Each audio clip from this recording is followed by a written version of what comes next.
Hello chess friends and welcome to Jozarov's chess channel and welcome to the Magnus Carlsen Chess Tour finals in 2020. We are now in the 7th day finally. I really wanted yesterday that this day will happen because now at least we'll have another great games between Magnus Carlsen and Hikaru Nakamura. So the result is 3-3. Everyone has won 3 match games from 3 match days, and this is now the finals of the finals. It has been incredible finals so far because, in my opinion, even if Hikaru wins this one or Magnus wins this one, it will be fully deserved. Hikaru had his days, Magnus had his days, and now we have reached the end of this very nice online chess tournament. So let's check out now the first game. In the first game, Hikaru Nakamura played with the white pieces, so we have the round 1 and white, of course. E4 played by Hikaru. E5 by Magnus. Knight to F3, knight to C6, bishop to B5, the Ruy Lopez. And after knight to F6, the Berlin defense. Magnus Carlsen is, of course, the master of the Berlin. So D3, if you want to really learn and study the Berlin, you should really watch Magnus Carlsen's game. They're really incredible. So D3, this is now the most often played line. I've mentioned that also in my previous videos of this tournament.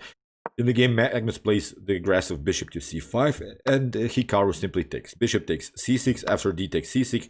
We have now reached again this complex position in which white has, of course, this very nice pawn structure, the healthy pawn structure, also a very firm pawn structure in the center. Of course, black has the advantage of the bishop pair, so it's playable for both sides. Here, knight to D2, castling played by Magnus, and now H3. The idea behind this move is to simply create a blocking system on the light squares. Whenever you don't have, for instance, like white doesn't have anymore the light square bishop, it's good to build a fortress on light squares and compete with this bishop against this bishop on dark squares. So bishop to E3 would be sort of a positional idea to go into trades of pieces. So knight to D7 played by Magnus, knight to C4, and we have now A5.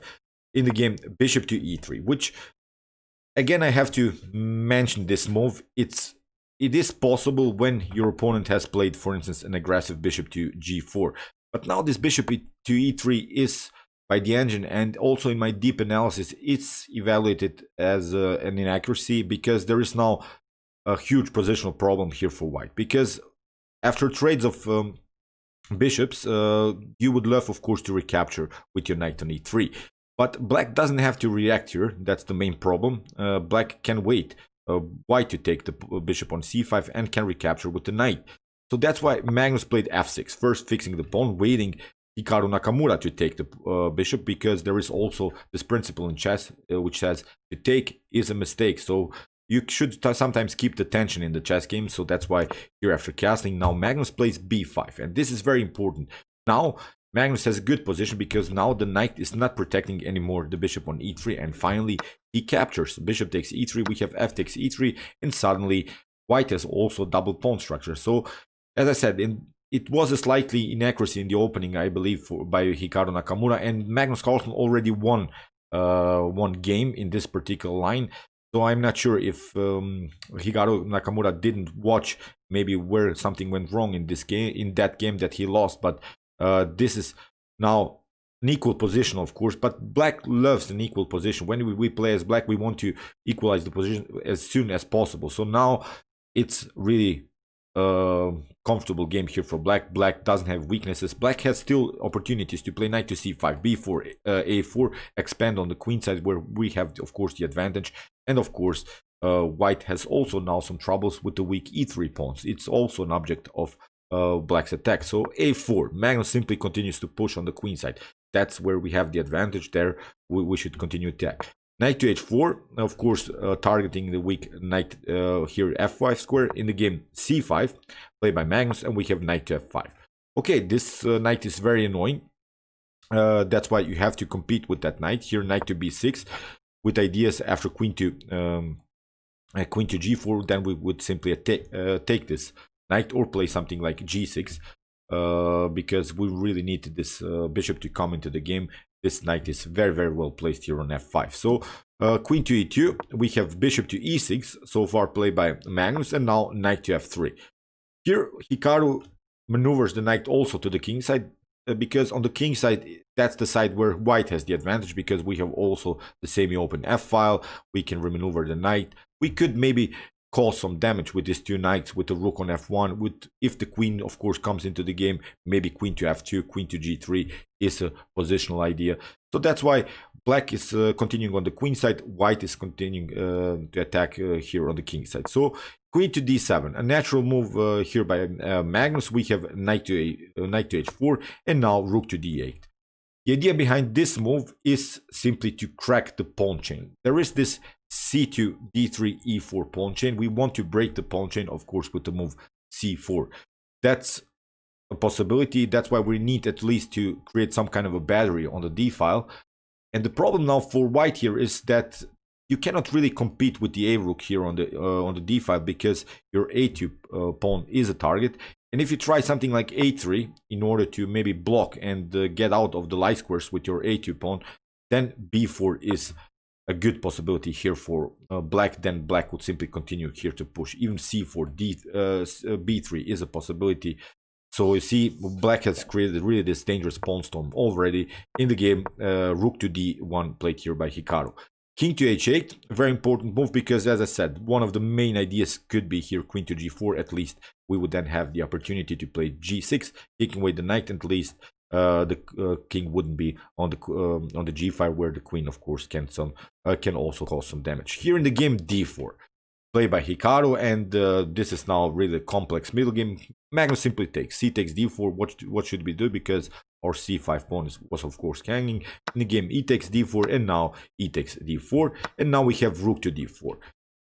And Magnus plays now a very interesting idea, queen to c6. The idea now is really to first take the rook, and then maybe to try to create an outpost of the knight here on c4. So also the e4 pawn is a target. So with the move d4, which Hikaru Nakamura played, it is of course a breakthrough. It is of course a possibility. But you see, you're continuing the game with an isolated pawn. If this game goes now into an endgame, black could have an advantage, because this isolated pawn is always an object of our attack. So rook to d4, queen to c6, and now rook to d1. And this was a mistake here by Hikaru Nakamura, because he left now, as I said, the weak a2 pawn hanging. You see, you cannot create really this rook battery on the d file. Magnus played simply queen to c5, pinning the rook, and now queen to f2. But now rook takes d4, knight to d4, and now simply bishop to a2. We'll simply take the pawn. I'm not sure what happened here to Hikaru, but he really missed this tactic. Simply taking a pawn, we can create here with b4, a3, a distant pass pawn on the queen side on the a file. In the game b3, here Hikaru hoped that he can maybe lock the bishop, but Magnus plays a very interesting idea, rook to d8. Now the knight is twice attacked, knight to f5, and now a takes b. We have c takes b3, and now bishop to b3. You see, there is this tension on the d file. You cannot take with the knight.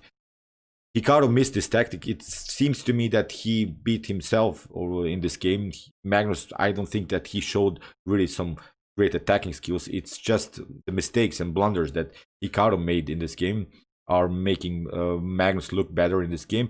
Bishop to b3 you cannot take, of course. We have knight takes g7 here. Hikaru Nakamura is really out of control anymore. This knight to g7 is huge blunder. Rook to d2. Maybe you can hope here for a draw. The evaluation is +1 something for black. So maybe you can hang on to this position, try to make something. But Hikaru plays a very aggressive knight to g7. And here Magnus simply trades off more pieces and finally grabs the knight. We have now a new position in which black has 2 minor pieces for the rook. But there is one problem. These are 2 connected pass pawns. I'm not sure how white should handle this position.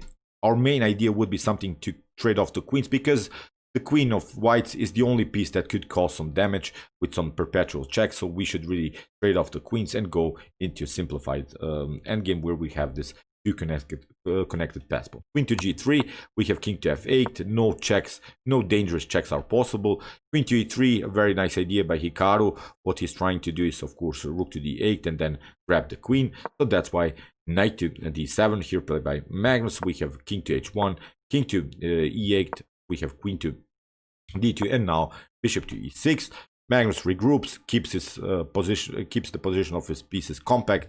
e5, we have queen to e5. Here Hikaru sacrifices another pawn just in order to make something happen, but it's late. Rook to h4, knight to f8, we have queen to b4. Everything is glued really together. Magnus is not allowing here Hikaru to take any pawns, to take any further material. He's just keeping the position compact. And you see, black doesn't have problems. White really doesn't have good attacking moves. Rook d4, not a problem. c5, great counterattack here by Magnus. Queen to b1, and now queen to d5. We have rook to f4, d4, queen to a1. Knight to d7, again, a regrouping move, protecting also our f6. So you see, the threats of whites are always in one move. It's like always you have to calculate in one move. So it's not about that we have really to calculate this deep tactics 5-6 move. The threats by Hikaru are really simple threats that you can always protect here. The f6 is of course protectable with knight to d7. Queen to b1, here again, one move sort of a threat here by white. Queen to b1, again, everything is protected. And now Magnus simply pushes b3. We have queen to g3, and now queen to g5. In this position, Hikaru resigned. There is maybe this idea that you can play queen to f3, but now you get, I think, a very important bishop to d5, and we could take bishop takes g2, the queen has to take, and then we could take the rook. So, but as I said, I'm not sure how white should defend this. This is simply too much to handle here on the queen side. Black will connect the pawns and will win the game really easily. So, okay, this was the first game. I'm not sure what happened to Hikaru. He beat himself, I think, in this game with some inaccuracies and mistakes. Now it's time to regroup, to get your head clear and make something happen, because Magnus has won now with the black pieces and has now the two next games with the white pieces. So get it together, Hikaru. We're hoping here for an Armageddon game. I would love to see even the Armageddon. As I said, I don't care who wins. Both of them are really great players, and we need an Armageddon game in the day 7. Okay, I hope that you enjoyed this game. I enjoyed it a lot, but as I said, I would love to see better Hikaru now in this final. If you want to see more chess games from this tournament, here's the link. And if you want to see the best chess games of all time, check also my best chess games of all time series. And if you like this content, you can also subscribe to my channel. See you soon with some more videos, and chess is the best, of course.